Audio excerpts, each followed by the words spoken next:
Welcome, Carlo Fiorletta, to LVP TV. I'm super excited that you were able to make the interview. Welcome. Thank you for having me. So, Carlo played the judge. Actually, your character was introduced in the last installment of Convicted. You did a bang-up job with that role. I can't express enough how I tell actors it's not the size of the role, it's what you do with those lines. And you really added value to that scene. You presented like a judge, your tone, your temperament, your presentation, everything was a wrap. How long have you been acting? Since the 1990s. It's really a long time. I think 1994 was the first credit that I could find going back in emails and things.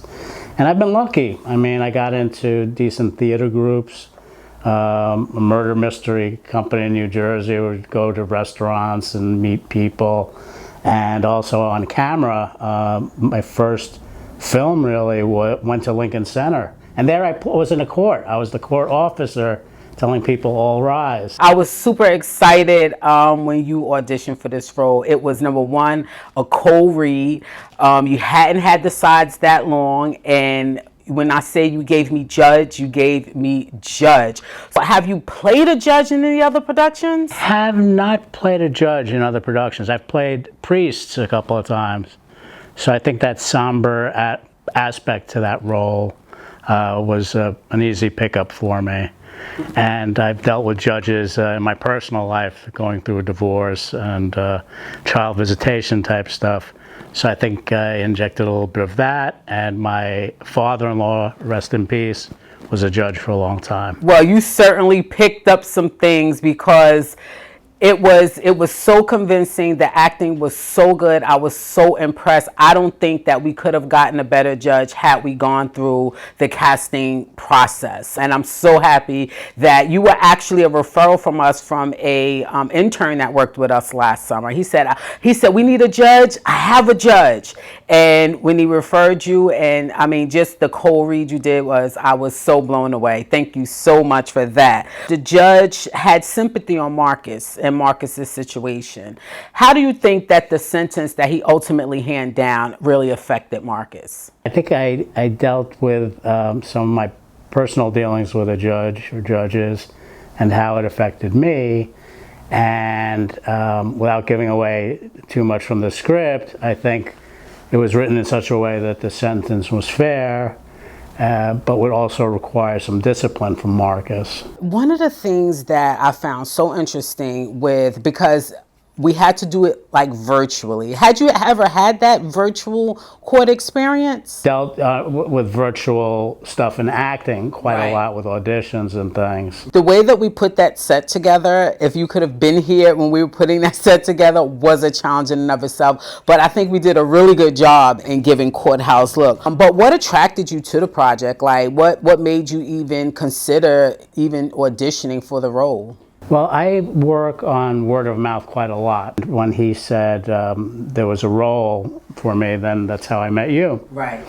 And I find that really to be much more beneficial compared to just online casting services and things like that. How did you feel when you read the script? Did you feel like, the judge didn't have a large role, but the scene that you played was a really crucial scene. Judge wasn't introduced to the project until the very last installment. We didn't have the benefit of the judge in the first installment of Conflicted, the second installment of Addicted. The judge came in at the last installment of Convicted. But when you read the script, how did you feel? I mean, were you confident when you read the script? The writing was there, which is always a plus. Absolutely. Thank you. I definitely start with that as a foundation all the time, and I try to be very true to the words, and that helps me emote and connect to my past life experiences. And so I walk in, I try to memorize stuff right off the bat, and I remember we even had to make some changes because of the location, and that's going to happen.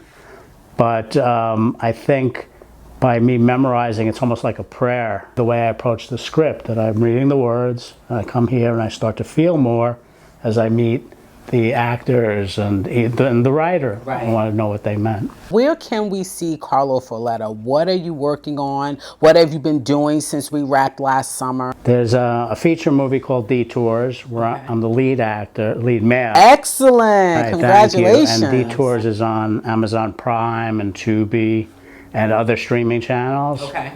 Another place they can see me is a movie called Surviving Family, where I play a very mean father. Well, it seems like you've been working, and we were so excited to have you in this project. You added so much value with your single scene and making that scene really come to life. Thank you, Carlo, for being a part of this project, and thank you for trusting me. We had to trust each other, as I said to the other actors, because for some of us, for many of us, it was our first, and we trusted each other, and I'm proud of what we actually accomplished. So thank you for being a part of the project. Well, thank you for having me in the project. Absolutely.